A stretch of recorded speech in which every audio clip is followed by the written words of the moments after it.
No Salmo 103, e o mais interessante é, depois daquela sequência do Salmo 42, Salmo 43, Salmo 44, Salmo 45, voltando lá no Salmo 46, o quadro muda completamente.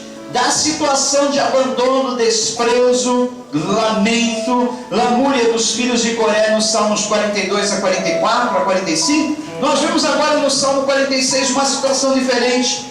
Os mesmos filhos de Coré, eles passam a dizer: Deus é o nosso refúgio, a nossa fortaleza, socorro bem presente na angústia. Pelo que não temeremos, ainda que a terra se mude, os montes se transportem para o meio dos mares, as águas rujam e se perturbem pela sua braveza. Há um rio cujas correntes alegram a cidade de Deus, santuário das moradas do Altíssimo. Deus está no meio dela, não será abalada para sempre. Deus ajudará desde o romper da manhã. Pode as nações se embravecerem, os reinos se moverem. Ele levanta a sua voz, a terra se derrete. Ele diz: vinde contemplai as obras do Senhor, que desolações tem feito na terra dos viventes. Ele faz cessar as guerras até o fim. Quebra o arco, corta a lança, queima os carros no fogo. E nos diz: aquietai-vos, porque eu sou Deus. Aquietai-vos, porque eu sou o Senhor. Serei exaltado entre as nações. Aquietai-vos, porque eu sou o Senhor. Aleluia!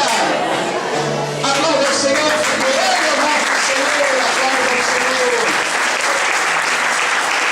O próprio Deus, Ele nos diz, nos momentos de perplexidade, nos momentos de angústia em meio ao deserto: aquietai-vos, aquietai-vos, aquiete-se a sua alma, porque eu sou Deus. E quando Ele diz eu sou Deus, Ele quer dizer: sabe, eu posso fazer tudo na tua vida. Eu posso fazer qualquer coisa. Eu posso mudar esse quadro da tua vida, da noite para o dia, de um dia para o outro.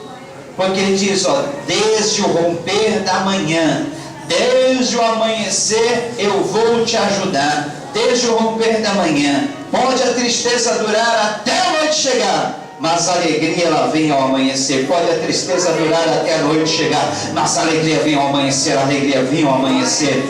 E na vida dos filhos de Coré ela veio. O Salmo 46 é uma prova disso. Depois de tanto lamento, eles passam a mudar a tônica da sua composição e passa a ser uma palavra de vitória. Já no Salmo 45, de tanto eles meditarem na palavra do Senhor, de tanto eles meditarem em Deus, olha o que ele diz: com o coração vibrando de boas palavras, recito os meus versos em honra ao Rei. Seja a minha língua como a pena de um hábil escritor. Vou ler de novo, porque é muito lindo esse salmo. Com o coração vibrando de boas palavras, recito os meus versos em honra ao Rei. E seja a minha língua como a pena de um hábil escritor. Os filhos de Coré, falando no Salmo 45, de tanto eles buscarem a presença de Deus, eles meditarem, eles refletirem, o coração começou a vibrar.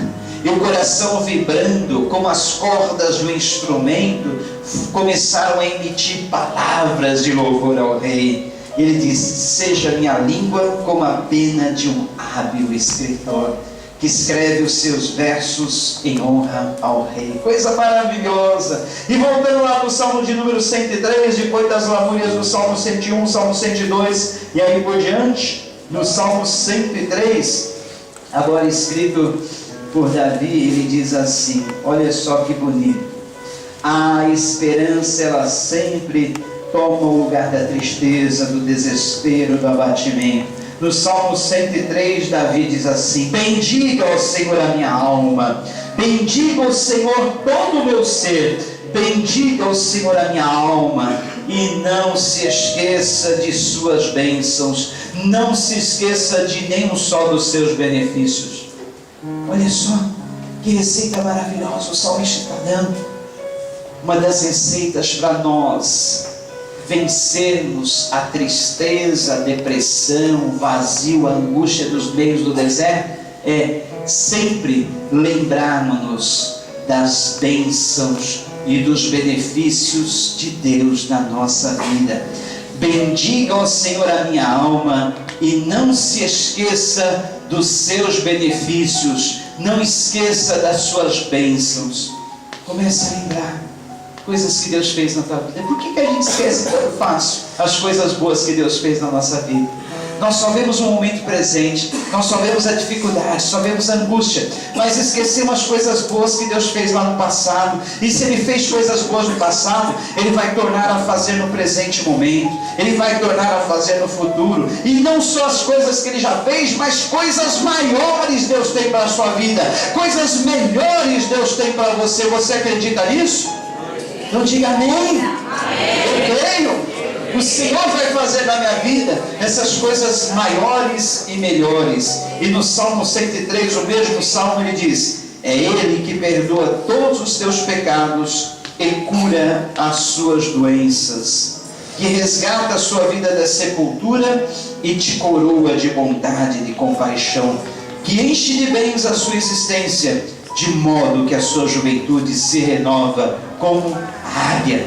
O salmista faz menção desta ave, que lá em Isaías 40 também o profeta disse: mas os que esperam no Senhor renovarão suas forças, subirão com asas como águias, correrão e não se cansarão, caminharão e não se fatigarão.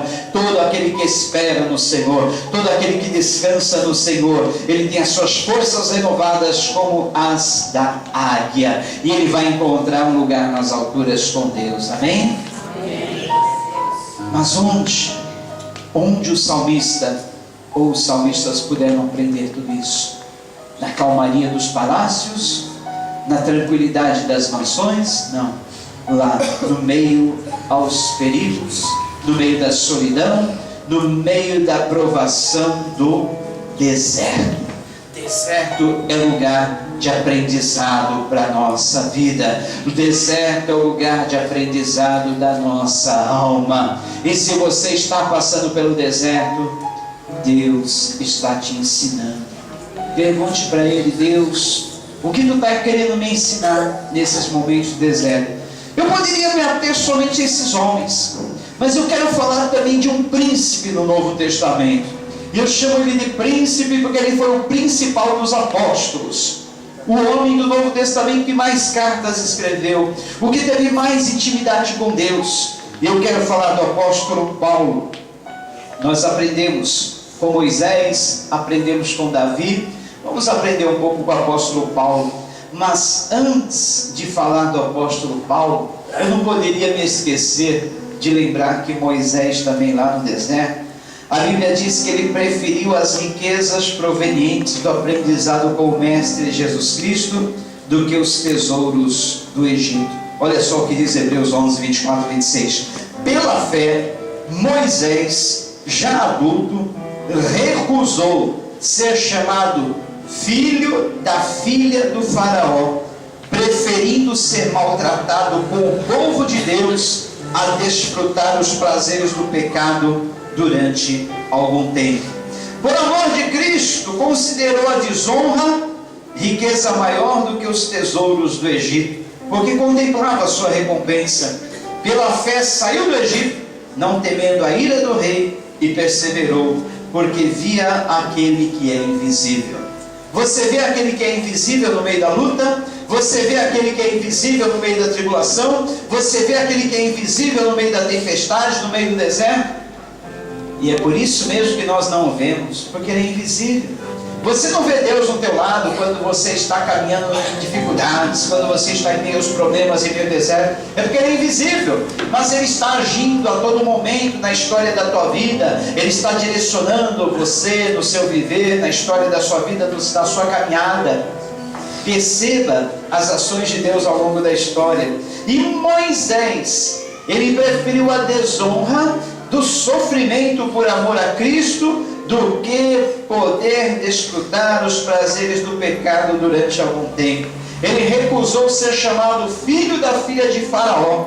Ele preferiu ser maltratado com o povo de Deus, porque ele via a sua recompensa de longe. Ele via que os tesouros do Egito não eram nem para se comparar com as riquezas da glória que estavam preparadas para ele. Coisa bonita, hein? Mas onde Moisés ele pôde aprender tudo isso? No deserto, e não na calmaria dos palácios de Faraó. Finalmente então, o apóstolo Paulo. O apóstolo Paulo quem era? Era um perseguidor dos cristãos. O apóstolo Paulo perseguiu, matou muitos cristãos, consentiu na morte de Estevão, que desencadeou a maior perseguição nos dias da igreja primitiva. E por causa da morte de Estevão, a igreja se dispersou pelo mundo, e eles puderam anunciar a palavra de Deus onde ainda não havia chegado. E Paulo saiu em perseguição aos cristãos. Mas no capítulo 9 do livro de Atos, lá na estrada de Damasco, Damasco significa lugar de caravanas, e era para lá que Paulo ia, até então chamado Saulo.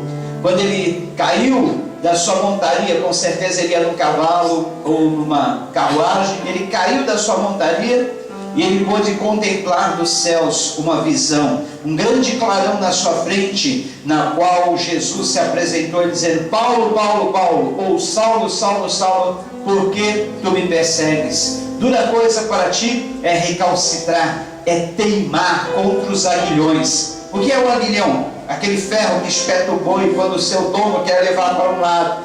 E quando o boi quer resistir àquele aguilhão, ele acaba se machucando. Então ele diz: Paulo, Saulo, não teime, Paulo, não teima, Saulo, não resista ao meu chamado. Eu tenho um chamado para a tua vida, um chamado tão bonito. Por que você está resistindo? Eu quero te conduzir para um belo caminho, eu quero te conduzir para um belo ministério, Saulo. Você vai ser o maior escritor de cartas do Novo Testamento, você vai ser o maior dos apóstolos. Através da sua vida, a igreja cristã vai tomar o rumo certo. E Paulo exerceu uma grande missão, um grande papel na igreja primitiva. Se não fossem os ensinamentos de Paulo, a igreja teria caído no judaísmo, no legalismo. Hoje tem muitas igrejas por aí voltando aos princípios judaicos. Eu quero dizer que isso é uma grande heresia. Jesus nos resgatou da lei, Jesus nos libertou da lei. A lei não serve para salvar ninguém. A lei só nos mostra Cristo, que o fim da lei é Cristo, e que Ele cumpriu toda a lei para que nós pudéssemos saber que hoje nós somos salvos pela fé nele. Tem igrejas voltando aos rudimentos da fé judaica, tem igreja voltando à guarda das leis, à guarda dos costumes judaicos. Ou seja, estão rejeitando a Cristo, estão rejeitando ao sacrifício que Jesus fez na cruz, para que nós pudéssemos ser salvos. E Paulo então, através das suas cartas, principalmente a carta aos Gálatas, ele ensina a igreja que nós não devemos mais estar naqueles rudimentos antigos da lei, mas que hoje nós vivemos pela fé em Jesus Cristo. Já não sou mais eu que vivo, mas Cristo vive em mim. E a vida que agora vivo, vivo pela fé no Filho de Deus, que me amou e a si mesmo se entregou por mim. O apóstolo Paulo, para quem não sabe, antes de iniciar o seu ministério, os irmãos estavam fugindo dele. Muitos não acreditaram na sua conversão e diziam: não é este o que perseguiu os cristãos? Como agora ele pode estar transformado? Como agora ele pode ter se unido conosco? E ele foi desprezado pelos irmãos. Sabe quantos anos ele passou nos desertos da Arábia? 14 anos antes de iniciar o seu ministério. É uma coisa que poucos sabem. Paulo, antes de iniciar o seu ministério, as suas viagens missionárias, as suas pregações, os seus ensinamentos, ele ficou aprendendo durante 14 anos no deserto, lá nos desertos da Arábia.